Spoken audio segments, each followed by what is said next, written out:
Estamos entonces con el candidato a la presidencia por Todos por el Perú, Julio Guzmán.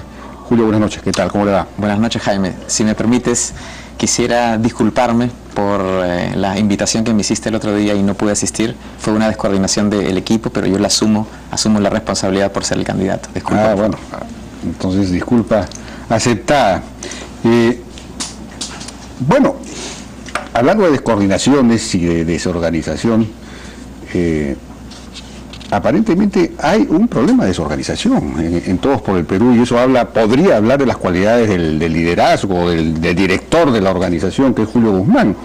Este asunto de las infracciones que se han cometido en el jurado, que ahora está en discusión en el Jurado Nacional de Elecciones, habla pues de que no se han respetado, en fin, todos los procedimientos, no se ha podido organizar la cosa de una manera correcta. Bueno, en realidad, en eso estoy en desacuerdo. Hoy día estuvimos en la exposición oral, la apelación la he leído yo muy detenidamente y nuestros argumentos han sido bastante sólidos, argumentos técnicos muy sólidos, y por esa razón estamos con bastante calma, con bastante tranquilidad de que el jurado se va a pronunciar en nuestro favor, y estamos esperando el pronunciamiento que debería de llegar en cualquier momento. Porque ahí el jurado va a estar en un dilema muy importante, ¿no? Porque la ley es la ley finalmente, y existe el principio de la igualdad ante la ley, y la ley debe ser igual para todos, y por lo tanto lo que se le exige a unos se le debe exigir a todos. Entonces, ¿a título de qué se daría una excepción, digamos, con Todos por el Perú? ¿No? En realidad no es una excepción, y estoy totalmente de acuerdo contigo, que la ley tiene que aplicarse a todos. Por esa razón, la apelación que hemos hecho, con las subsanaciones y la nueva información, va a darle al público la claridad y a los peruanos de que hemos actuado de acuerdo a la ley. Esa apelación va a ser pública, de hecho la presentación oral ha sido pública, y ahí queda clarísimo, confirmado, que una de las cosas que hicimos tenemos como comprobar que fue de acuerdo a la ley. Pero esta asamblea, en la cual solo participaron 5 miembros de la dirigencia, y otros en realidad no eran militantes, otros 9, y por lo tanto no había pues un quórum indicado, y además se realizó sin haber convocado a tiempo, digamos, con el número de días necesario. Claro, el número de días necesario ya es una cosa un poco de menor importancia, pero lo otro, que no había quórum... Eso se aclaró hoy día, y se aclaró por el siguiente, que el padrón de militantes se reporta una vez al año, pero luego de esa fecha se registraron varios militantes del partido, 9 de ellos que estaban incorporados en la convocatoria. Entonces la defensa fue, uno es militante cuando se inscribe en el partido, no cuando reporta al Jurado Nacional una vez al año. Y eso ha sido, digamos, tiene mucho sentido común. Y lo de la convocatoria... Pero la norma, me imagino, que dice que el jurado solo reconoce como militantes a los que han sido reportados al jurado. No, justamente nuestra apelación ha consistido en esa, y que es el criterio de la norma que dice en el día exacto en donde uno es militante. Y la segunda de la convocatoria, las convocatorias tienen que ver de acuerdo a los estatutos de los partidos, y el nuestro no establecía cuál era el modo de comunicación. Nosotros hemos comunicado por email, y hemos presentado la documentación que efectivamente fue así. Bueno, pero digamos, de alguna manera aquí hay un síntoma de desorganización, de improvisación, de informalidad. Usted, en cierto sentido, hay algo de eso pues en su candidatura. Usted es un outsider de laboratorio, además algunos lo han llamado así, nosotros lo hemos llamado desde el comienzo así. Usted un día decidió ser candidato a la presidencia sin ninguna trayectoria política, sin ninguna trayectoria empresarial, porque tampoco ha sido usted empresario, que yo sepa. Ha estado un poco tiempo en el gobierno, o sea que tampoco tiene una carrera, digamos, de empleado público importante. Y se le ocurrió ser candidato a la presidencia. Y entonces está usted en un partido que le prestaron, que no tiene gente prácticamente. Usted no tiene organización, no tiene equipo, no tiene un equipo considerable, digamos, importante, reconocible, ¿no? Estoy en desacuerdo. A ver, vamos primero por la organización. Nosotros hemos comenzado hace más de 2 años y medio construyendo bases en todo el país. 2 años y medio. El partido Todos por el Perú tiene 13 años de existencia, en donde nunca ha tenido un problema con el Jurado Nacional, nunca. Recién ahora. Es más, ha sido reconocido por la OMPE varias veces de presentar a tiempo todos sus reportes financieros. Entonces, lo interesante es que justamente tiene un historial de haber estado, pues, exacto, preciso en toda la normativa. En términos de organización, el día de hoy nosotros tenemos bases en todas las regiones del país. Debe un partido cascarón, pues un partido que no tenía militantes, que no tenía bases, en buena cuenta. Me imagino que no las tiene tampoco ahora. Es un vientre que lo ha alojado a usted y lo ha procreado muy bien. El vientre debe estar feliz. A ver, Jaime, también estoy en desacuerdo. Un vientre de alquiler es cuando existe un partido que tiene un Consejo Ejecutivo Nacional e invita a una persona para que sea candidato. Todos por el Perú no ha ocurrido eso. Ha habido una renovación de militantes desde hace más de 2 años y medio. Y esta renovación también ha incluido la renovación del CEN, completamente. El día de hoy, el presidente del partido es quien le habla, que el Jurado Nacional en su momento va a ratificar o formalizar esto. Además de la renovación del partido, nosotros tenemos cuadros que los hemos mostrado. En el Teatro Canud hemos mostrado los 40 técnicos que nos han acompañado para el plan de gobierno. Yo he sido la única opción, y eso te lo comenté cuando hemos conversado antes, de que estamos preparando la Liga de los 500, que son los 500 altos funcionarios que deberían de gobernar. Al día de hoy tenemos 410. Tenemos en nuestros cuadros gente más visible a Daniel Mora, Francisco Sagasti, Edmundo Beteta, Lucho Gutiérrez, César Cortijo, Carlos Guamán, expertos de primerísimo nivel. Los últimos 3 no los conozco, pero yo no tengo por qué conocer tampoco a todo el mundo. Entonces, pero, por ejemplo, esta sensación... ¿quién podría ser, por ejemplo, ministro de Economía en un eventual gobierno suyo? Yo lo he mencionado ya con anterioridad, y una persona que me gusta bastante es Elmer Cuba. Elmer es una persona equilibrada, bastante balanceada, una persona respetada en los espectros políticos, un economista con bastante sentido común. Entonces, esta idea... ¿Eso lo ha hablado con él? ¿Perdón? ¿Lo ha conversado con él? Elmer es militante del partido. Ah, ¿es militante del partido? Por supuesto. Y esta sensación, Jaime, que se está dando de improvisación, que no hay trabajo y todo lo demás, esto se desbarata cuando uno cuenta la historia. Cuando yo me lancé por primera vez fue en abril, y este programa fue el segundo al que vine. Y te comenté mucho del trabajo que se venía haciendo.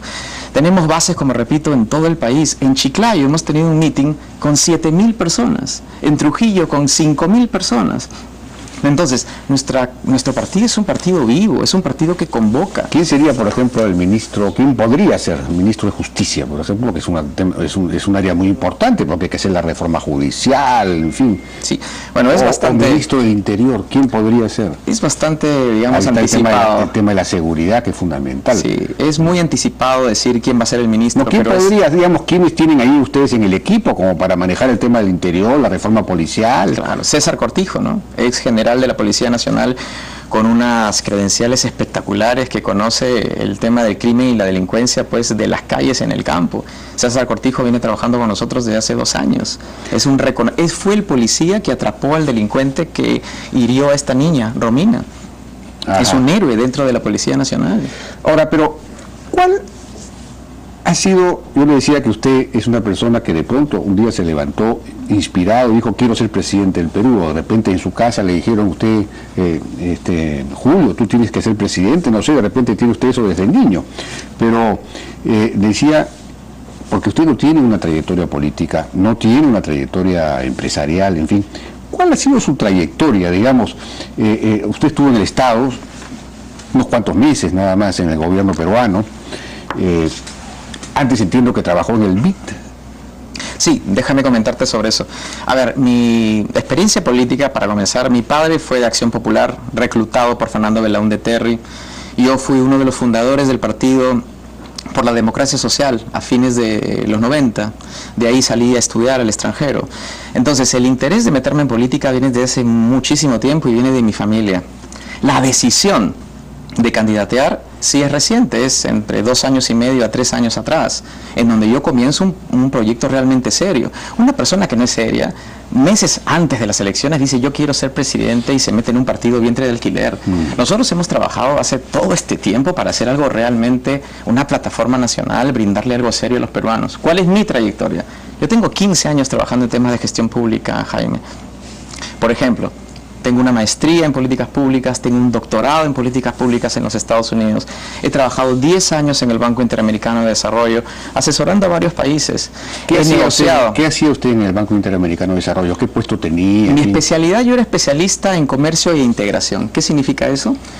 Yo era especialista en sacarle provecho a los tratados de libre comercio que acá en el Perú, por ejemplo, no se sacan provecho. Tenemos 20 tratados, Jaime, y no tenemos un plan. No existe ningún plan en el Estado para aprovecharlo. El Tratado de Libre Comercio es una oportunidad, pero se va a cristalizar en una realidad en la medida que tengamos un plan. Pero después de estar en el BID 10 años, he sido viceministro de Estado 2 veces. Hay personas que dicen, pero estuviste solo 1 año en el Estado. Yo les pregunto, con una persona que tiene una maestría, un doctorado, 10 años en el BID, llegan al Estado Y por supuesto que explosiona en conocimiento, en experiencia, por todo lo que trae. La curva de aprendizaje en el Estado es inmensa. El cargo que yo he ocupado, secretario general de la PCM, yo era presidente de la Comisión de Viceministros, 34 viceministros, coordinando política multisectorial de Estado.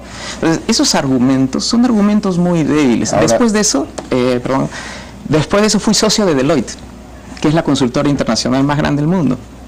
Fui socio en temas también de sector público, entonces también he estado en el sector privado. He estado en la parte académica, de diseño y asistencia técnica, gestión pública y también el sector privado. Ahora, usted ha estado en la presidencia, ha sido secretario general de la presidencia del Consejo de Ministros, pero parece que usted tuvo que salir porque hubo quejas acerca de la manera como usted trataba a la gente o cómo trató específicamente a una representación de iqueños en una reunión sobre los límites entre Lima e Ica. Usted invitó solamente a la gente de Lima, se presentaron los de Ica y usted levantó la reunión, dice que los trató mal, en fin.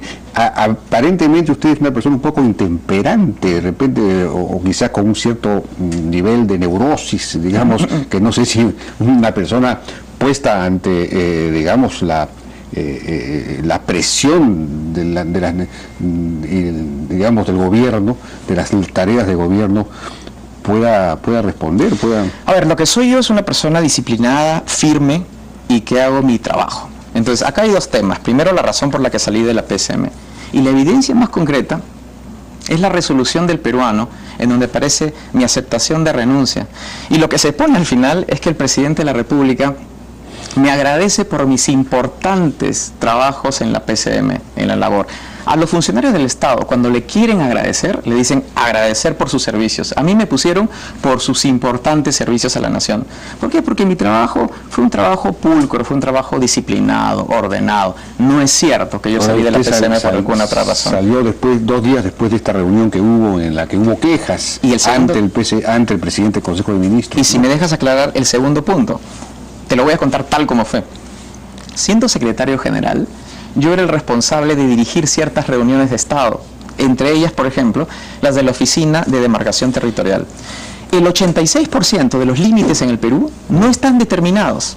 Es decir, si mañana a alguien se le ocurre que la línea no está acá, si no está en otro lado, se puede causar un conflicto social. Entonces, para eso hay una Oficina de Demarcación Territorial. Esa oficina es una oficina técnica que hace un reporte diciendo cuál es el límite. Ahí no hay nada de política, es técnica.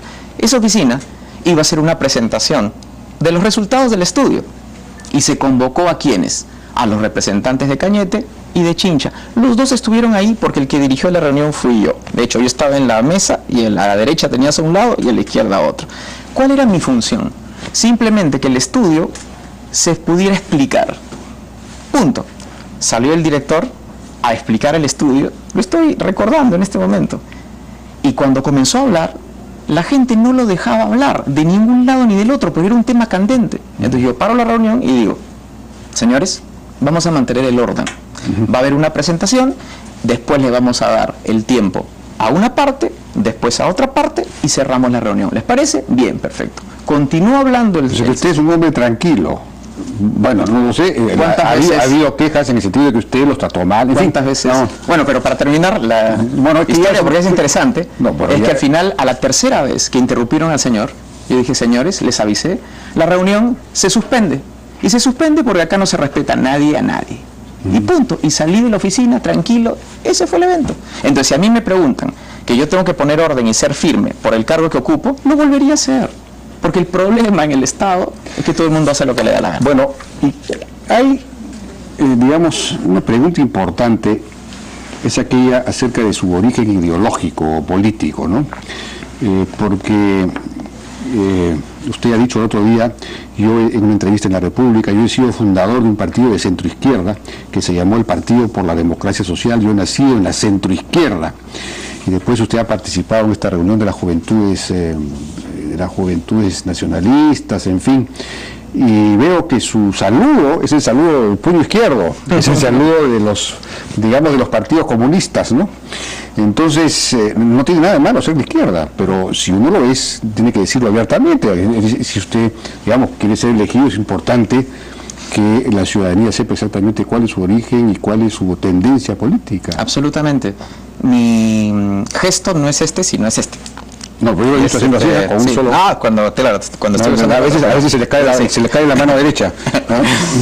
Bueno, entonces, efectivamente, mis pensamientos, mis convicciones nacieron en la centroizquierda.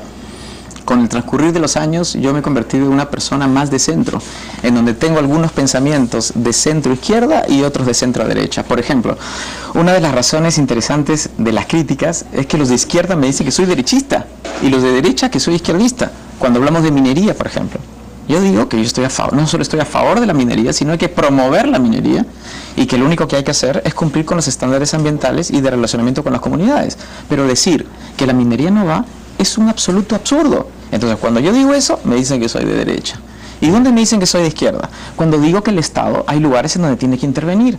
Yo no conozco un país exitoso en donde el Estado no ayude a sus empresas a crecer y que no ayude a sus pequeños productores a crecer. Yo sí creo que el Estado debería de ayudarlos con herramientas modernas, sofisticadas, orientadas al mercado. Hoy día Luis Carranza, en una presentación, en una exposición sobre productividad, ha dicho que si se pusiera en marcha toda la cartera de proyectos mineros existentes, hay como 24.000 millones de dólares que están paralizados, si eso se echara a andar y además se fomentara un clúster minero industrial y además se avanzara hacia un clúster minero industrial al estilo australiano, entonces el Perú podría crecer en los próximos 5 años más de 7% promedio, 7.8% al año. ¿Qué le parece a usted esa propuesta? Me parece una gran idea y quiero comentarle algo. Chile ya lo está haciendo. En este último gobierno han diseñado un plan de cómo generar valor agregado a partir de la minería, creando además de servicios, institucionalidad para lograr eso e investigación. Eso es lo que nosotros deberíamos hacer. Diversificar la economía significa diversificarla en varios aspectos. Agroindustria, pero también biodiversidad, pero también turismo, pero también de la minería. O sea, sentido común. La minería produce diversificación, produce desarrollo industrial. Todos los sectores pueden producir diversificación. Claro. ¿Usted cree que la desaceleración de la economía que estamos sufriendo se debe solo a la caída de los precios de los minerales, de los commodities? No. Es una combinación de eso más la incapacidad del gobierno actual. Y la razón es muy simple. Cuando la economía se desacelera, tú aplicas política contracíclica, que significa que si tienes dinero, inyectas en la economía para que eso no ocurra. Eso no ha pasado. Y lo que es inaceptable e imperdonable es que los peruanos hayamos ahorrado en los últimos 10 años para utilizar ese dinero en este momento y no lo hayamos hecho. Eso es. Cuando la economía crece, el Estado ahorra. Cuando la economía baja, el Estado gasta. Es increíble, porque la inversión pública el año pasado ha caído como 10% y en el primer mes, en enero, ha caído 27%, y ese es un asunto criminal. Por dos razones, ¿no? Las dos razones es, primero, la tramitología de los proyectos, que eso es una prioridad que no ha sido de este gobierno, y yo le he criticado todo el tiempo y deberíamos de hacer una reducción, una simplificación masiva de trámites. Y lo segundo es la capacidad de gestión de los gobiernos regionales. El MEF no entiende. Lo único que ellos es reciben los estudios y ponen sí, no como check, como profesores, pero no van a las regiones a ayudarlos a resolver los estudios. Por eso que se demora una eternidad. ¿Qué vamos a hacer nosotros? Enviar a los funcionarios del MEF a las regiones para que aprendan, para que los ayuden y para que hombro a hombro comiencen a sacar los proyectos. Bueno, ya hay unos equipos del MEF en las regiones, ya existen. No funcionan. Es el MEF descentralizado. Sí, pues, claro, ahí ya está. O sea que se necesitaría algo más incluso. Algo más, por supuesto. Vamos a hablar de eso, pero en realidad el 90% de la inversión es inversión privada. Entonces, cuando hablamos de reactivar, de recuperar tasas de crecimiento, me imagino que hay que hacer algo más bien con el sector privado, no solamente el sector público. Lo que va a mover la aguja no es tanto el sector público, que tal vez, por supuesto, se requiere que se ponga en movimiento, sino el sector privado. ¿Qué hacer? ¿Qué está pasando con la inversión privada que ha caído también? ¿Qué hacer para recuperarla? Sí, bueno, es el 75% la inversión privada, pero es fundamental. O sea, lo que yo estoy convencido es que parte de la inversión privada se mueve por emociones. Es decir, por confianza, que los economistas llamamos expectativas racionales. Si el inversionista tiene claridad de hacia dónde va el país, si tiene claridad que cada 3 meses no le vas a cambiar una norma, si la SUNAT no le va a cambiar la directiva cada 2 meses, el inversionista tiene predictibilidad y tiene certidumbre. Lo que hay que dar en nuestro país, Jaime, es certidumbre y predictibilidad. Pero veo que usted no identifica una causa que es señalada por muchos, y es que lo que se ha producido en los últimos años es un incremento excesivo de la regulación, hay una sobreregulación.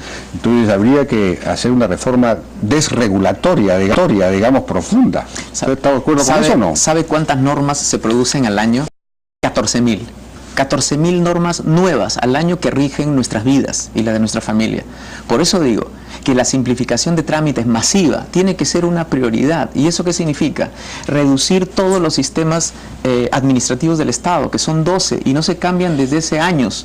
Todos los trámites, licencias, autorizaciones, permisos, pasan por 12 sistemas administrativos que nunca han sido simplificados. Por ahí tenemos que conversar. Yo, cuando converso con gente que está en el sector construcción, digo, deberíamos de tener nuevos procesos, pero no diseñados por un abogado del Estado, sino por un constructor, que justamente grupos de ingenieros, pero también funcionarios del Estado, público y privado, nos definan nuevos procedimientos y nuevos procesos. O sea, nuestra opción es una opción moderna de sentido común, ni de izquierda ni de derecha, es de centro. Pero ¿no cree que hay además un exceso, digamos, hay una sobreregulación, en el sentido de que hay regulaciones, reglas que son demasiado onerosas, demasiado difíciles de cumplir, no solamente por el trámite mismo, digamos, por las dificultades de la tramitación, sino... Vamos a poner dos ejemplos concretos de lo que se menciona. Primero, defensa civil, ¿no es cierto? Que es una corrupción impresionante porque, ojo, no solo es los procedimientos largos, sino los procedimientos largos te permiten la corrupción. A país más corrupto, país que tiene más normas, tal cual. Y el otro es el CIRA, que este certificado de sitios arqueológicos que necesitas, ¿no es cierto? ¿Por qué? Porque el Estado no tiene la capacidad de gestión. No tenemos un catastro de sitios arqueológicos, que es una base de datos en donde nos dice dónde está cada sitio arqueológico, y el día de hoy tenemos que mandar a 2 arqueólogos para que nos verifiquen eso, que se demora meses por la falta de capacidad y presupuesto del Ministerio de Cultura. Pero, ¿cómo haría para desregular, para simplificar, para digamos, no sé, quemar dinamitar toda esta sobreregulación y esta tramitopatía que existe? Vamos a repotenciar la Secretaría de Gestión Pública. Una de las ideas que tenemos, una de las propuestas, es fusionar el Viceministerio de Comunicaciones, la Oficina de Gobierno Electrónico y la Secretaría de Gestión Pública, todo en una. Y vamos a crear una OPE que esté en la PCM, ¿aquí? Una oficina especializada. Y que se dedique exclusivamente las 24 horas del día, los 7 días a la semana, a reducir toda la grasa, todos los trámites, a resolver inclusive las sobreposiciones entre normas y las contradicciones que existen entre normas. Todo eso se va a hacer a través de ese órgano, de esa entidad, de esa agencia, para que de una vez por todas nos destrabe todo esto, con todas las soluciones tecnológicas que tenemos. Yo he hablado tantas veces de la PIDE. La PIDE, esta plataforma tecnológica que no la usamos, que es donde tenemos que interconectar todas las entidades del Estado y que no están interconectadas. Por eso que cada uno te pide información distinta cuando el Estado es solo uno y te debería de tener toda la información sobre las personas y sobre las empresas. Y otra cosa es la reorganización de la SUNAT. Pero eso, ¿cómo lo haría? Porque encargarle a una oficina del Estado que haga eso es casi como condenarse a no hacerlo, ¿no? Depende. No sería bueno más bien que, no sé, convoque a una especie de asociación público-privada que se encargue de limpiar todo esto, de informatizar el Estado. A eso iba. Este órgano tiene un directorio, que es un directorio público-privado, y que justamente el sector privado va a tener un espacio muy importante para justamente opinar, decidir, votar, exactamente eso. Asociación, un board, un directorio público-privado. Bueno, vamos a ir una pausa.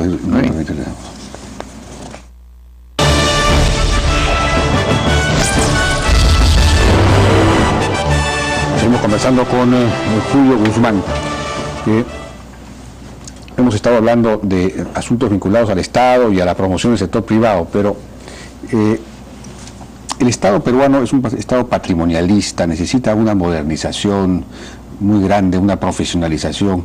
¿Qué haría? Es decir, ¿cómo haría la reforma del Estado, que incluye la reforma de la descentralización? Porque la mayor parte del Estado ahora está en las regiones y en los gobiernos locales. El 70% de la obra pública la hacen los gobiernos locales y regionales, o sea que eso se ha descentralizado realmente. Pero las cosas ocurren mal. Entonces, ¿cuál sería su planteamiento? ¿Qué haría con el Estado?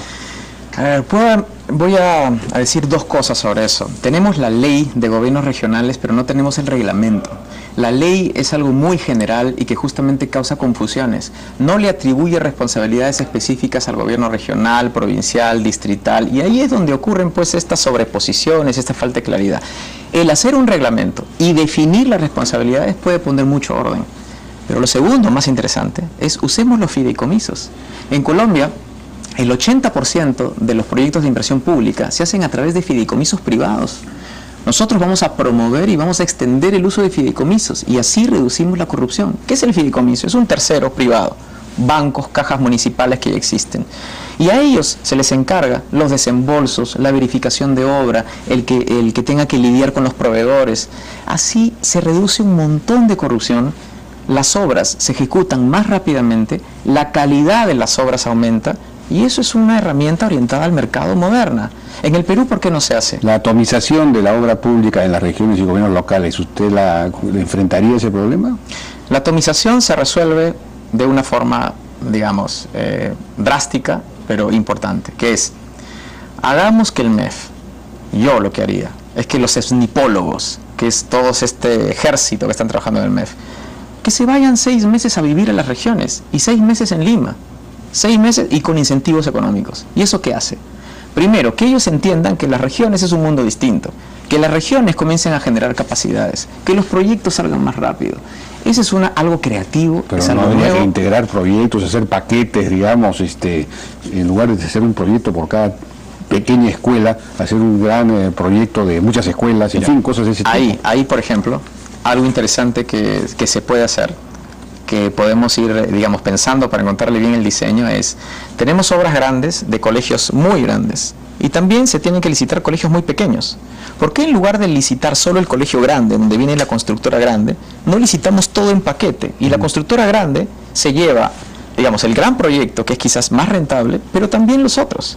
Y así generamos estos incentivos. Entonces, meter todo en paquete, uno garantiza que constructoras o empresas de mayor credibilidad y mayor experiencia pueden participar, pero a la vez le reduces el problema al Estado, porque ya te habrán contado que muchísimas construcciones en las regiones son hechas por constructoras pichiruchis, que no cumplen, que no tienen los estándares de calidad y que finalmente dejan una infraestructura de pésima calidad. Hay en los gobiernos locales y en las regiones mucha corrupción. Muchísima. Y hay las mafias, digamos, han avanzado en el sentido de que han tomado los gobiernos regionales y locales que han tenido mucha plata en determinado momento con el canon y todo lo demás, como botines presupuestales en buena cuenta, ¿no? Y el Estado, el gobierno central, carece de instrumentos para intervenir, por ejemplo, cuando hay mucha corrupción o cuando no se ejecutan políticas nacionales, no se hacen bien las cosas. Hay una reforma necesaria, se necesita recuperar autoridad central. ¿Usted no piensa eso? A ver, yo creo que hay una forma también interesante, que es lo que hacen en Colombia. En el Ministerio de Hacienda tienen un departamento regional en donde tienen equipos que se dedican exclusivamente a cada región. Bueno, usted quiere llenar de equipos las regiones. Que haya monitoreo. ¿Para qué tenemos regiones? Si usted va a llenar de equipos del MEF, equipos de otro ministerio, estamos llenos de equipos. No es inyectar más gente, es simplemente organizarla mejor, pero deberíamos de tener gente que se especialice en regiones para hacerle un monitoreo constante. Yo creo que esa forma sería ¿No cree más. que se requiere una redefinición de atribuciones, en el sentido de ciertas atribuciones deberían tener, el gobierno central debería tener mayor capacidad de intervención, de acción, de control, de monitoreo, etcétera? Hay una, que es COFOPRI, y está incluido en nuestro plan, y lo he mencionado también. Nosotros vamos a centralizar las responsabilidades de COFOPRI, porque eso ha generado que las responsabilidades en los municipios terminen llenándose de casos de corrupción.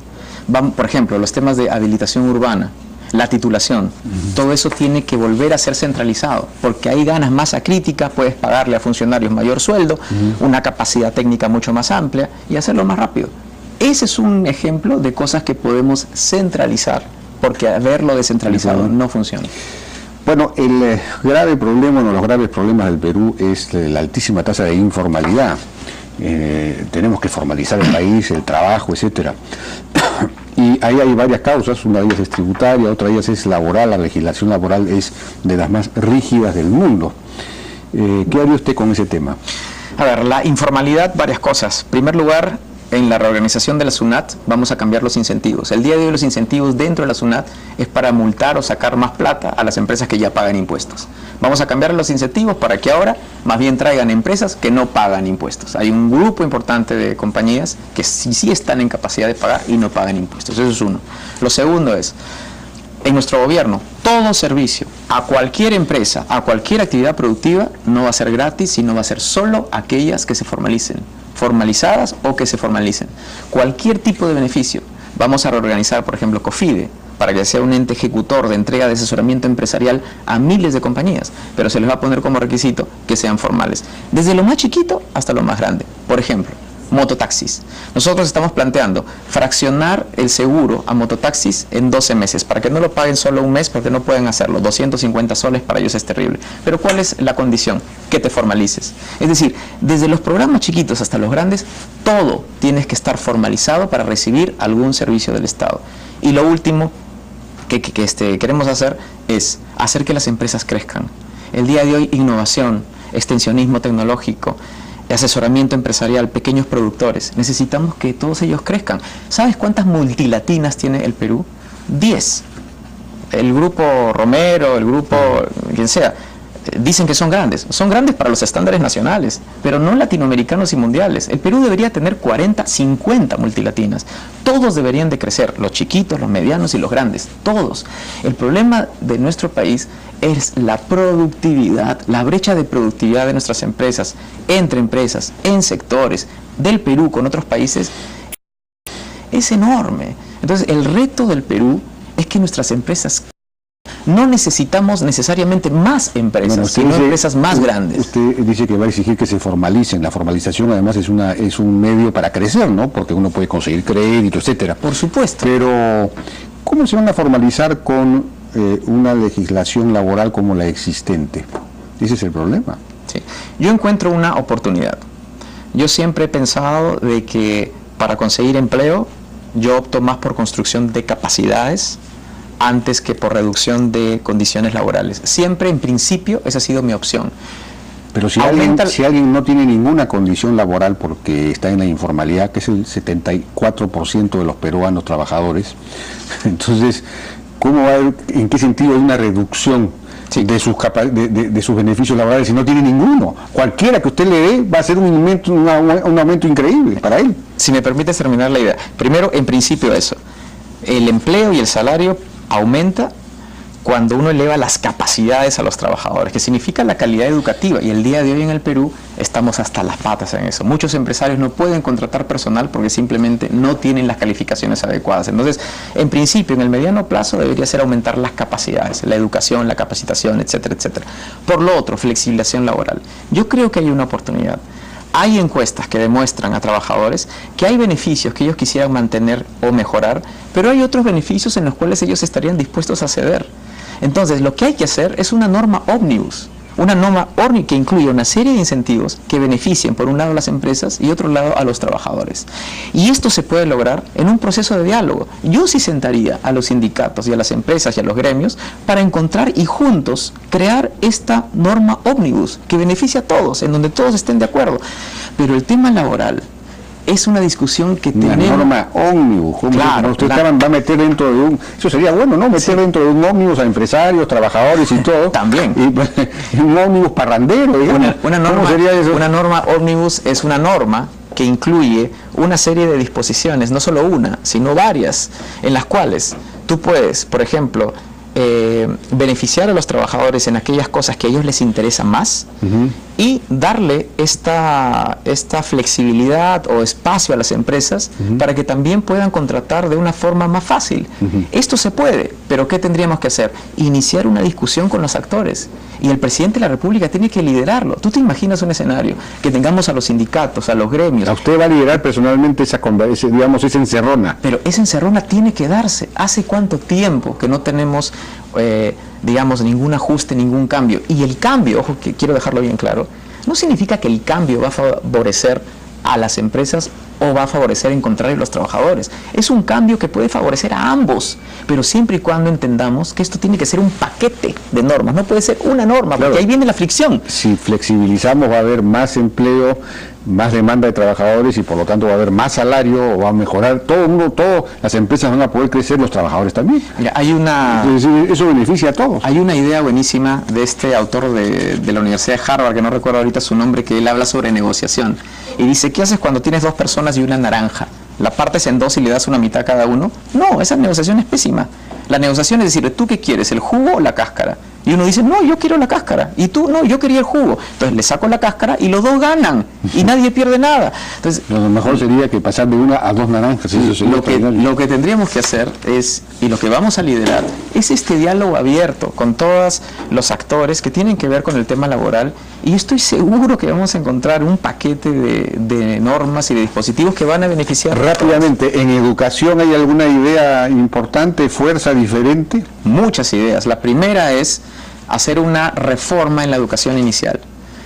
La educación inicial en el Perú tiene que tener 3 elementos: estimulación temprana, salud y nutrición, y el día de hoy solo tiene estimulación temprana. Si no tienes los otros componentes, no te sirve de mucho, porque el talento, la capacidad cognitiva de los niños necesita eso. Pero lo más grave es que la gran mayoría del personal que atiende a nuestros niños, ojo, no en pobreza, estamos hablando de nuestras clases medias, es personal no profesional que recibe 200 soles al mes para atender a los niños. O sea, en el Perú la educación inicial no es profesional y sin embargo pretendemos tener una generación de trabajadores de acá a 20 años que lamentablemente van a ser... ¿Su programa cuánto va a costar? ¿Cuánto va a costar en ingreso, el presupuesto público del Perú? ¿Cuánto va a crecer con todas estas iniciativas? Yo he calculado que en educación deberíamos de pasar el 5% a lo largo de los 5 años de mi gobierno.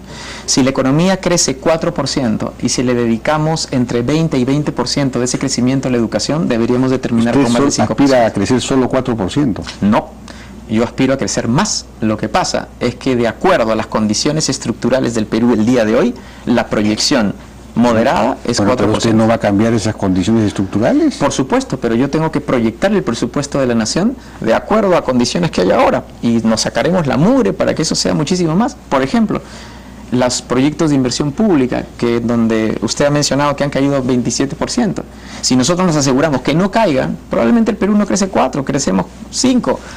Pero tenemos que tener un escenario moderado porque las decisiones de presupuesto en educación son para siempre. Entonces hay que tener esa claridad. Y otra cosa es la planificación presupuestal, Jaime.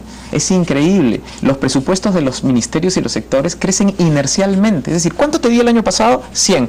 Ya este año te doy 105. Ahora hay presupuesto por resultados en más del 50% de todos los programas, del 50% del presupuesto nacional. Ese es otro concepto. El presupuesto por resultados no es lo que usted dice. Claro, es otra cosa. Entonces, claro, no estás informado que el 50% por lo menos o 60% del presupuesto nacional ya es presupuesto por resultados. Sí, pero eso es otro concepto. El concepto de planificación presupuestal es otro. Es el que nos dice, oye, en 30 años, ¿no es cierto?, nuestro objetivo como país es este. Entonces, ¿cuánto tenemos que gastar del presupuesto en cada uno de los sectores?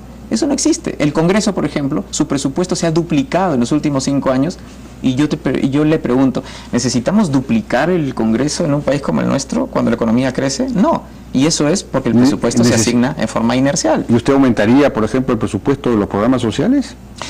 Nosotros vamos a mantener los programas sociales y vamos a mejorarlos técnicamente porque las filtraciones nos vuelven locos. Las filtraciones a nivel internacional llegan al máximo del 10% en los países más desarrollados. ¿Pero mantendría el carácter, digamos, más o menos asistencialista que tienen? Por ejemplo, Juntos reparte dinero en lugar de repartir tecnología. A ver, Juntos es condicionado.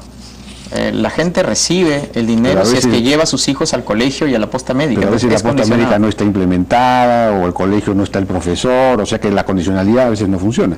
La condicionalidad es complicada, pero vamos a mejorarlo técnicamente para tener menos filtraciones. O sea que usted no reorientaría eso hacia que la gente pueda generar sus ingresos por sus propios medios, mejorando su productividad. Me sorprende una persona, digamos, creyente en el incremento de la productividad y de cerrar las brechas de productividad, que no piense en reorientar Juntos hacia eso. No, a ver, Mi visión es hacer que las personas, es enseñarles a pescar y no darles pescado. Bueno, pero es una frasecita bonita que acaba de sacar, pero es todo lo contrario a lo que me estaba diciendo. No, pero los programas sociales responden a una necesidad urgente de una parte de la población muy vulnerable.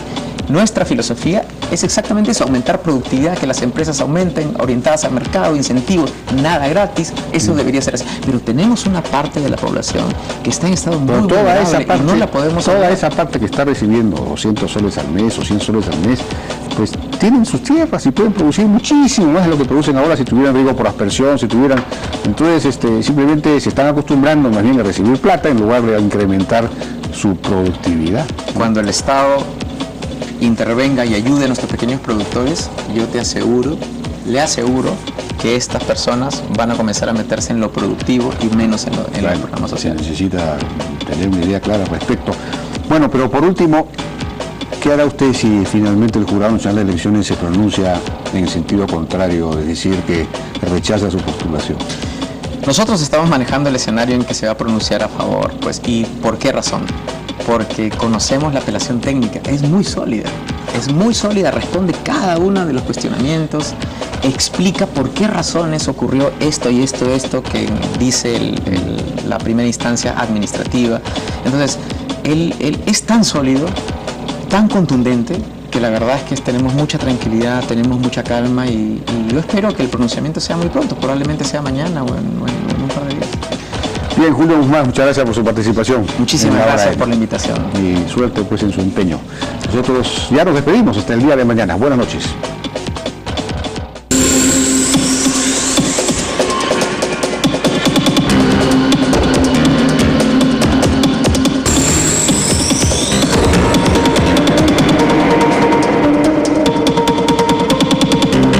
Perú, ¿no? En realidad no es una excepción, y estoy totalmente de acuerdo contigo, que la ley tiene que aplicarse a todos. Por esa razón, la apelación que hemos hecho, con las subsanaciones y la nueva información, va a darle al público la claridad y a los peruanos de que hemos actuado de acuerdo a la ley.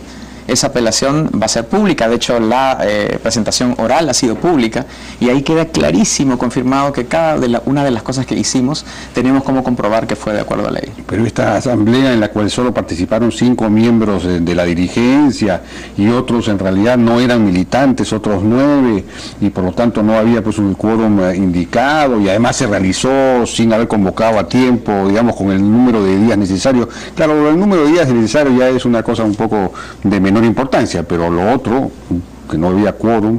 Eso se aclaró hoy día.